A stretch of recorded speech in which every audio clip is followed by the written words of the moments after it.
লোকসভা নির্বাচনের আগে প্রিয়াঙ্কা গান্ধীকে সক্রিয় রাজনীতিতে এনে চমক দিয়েছে ভারতের জাতীয় কংগ্রেস। গত বুধবার তাকে দলের সাধারণ সম্পাদক নির্বাচিত করা হয়েছে। ভারতের রাজধানী নয়াদিল্লিতে ১৯৭২ সালের ১২ জানুয়ারি জন্ম প্রিয়াঙ্কা গান্ধীর। দিল্লির বিখ্যাত মডার্ন স্কুলে লেখাপড়ার পর দিল্লি বিশ্ববিদ্যালয়ের অন্তর্ভুক্ত জিএসএস অ্যান্ড মেরি কলেজ থেকে মনোবিজ্ঞানে স্নাতক ডিগ্রি লাভ করেন তিনি। তবে প্রিয়াঙ্কা গান্ধী ২০১০ সালে বৌদ্ধ ধর্ম শিক্ষায় মাস্টার্স ডিগ্রি লাভ করেছেন, আর এ কারণেই তিনি বৌদ্ধ ধর্মের প্রতি আকৃষ্ট। ১৯৯৭ সালের ১৮ ফেব্রুয়ারি প্রিয়াঙ্কা তার ছোটবেলার বন্ধু রবার্ট ভদ্রকে বিয়ে করেন। রবার্ট দিল্লির সুপরিচিত ব্যবসায়ী।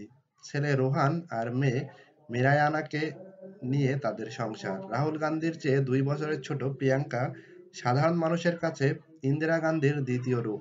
দাদির মতোই ছোট চুল, খাড়া নাক। স্বল্পভাষী প্রিয়াঙ্কা মাত্র ১৬ বছর বয়সে প্রথম রাজনৈতিক বক্তব্য দেন। তিনি আমেথি আর রায়বারেলিতে নির্বাচনী প্রচারের সময় গুরুত্বপূর্ণ ভূমিকা রেখেছিলেন। প্রিয়াঙ্কা বই পড়তে, রান্না করতে এবং ছবি তুলতে ভালোবাসেন।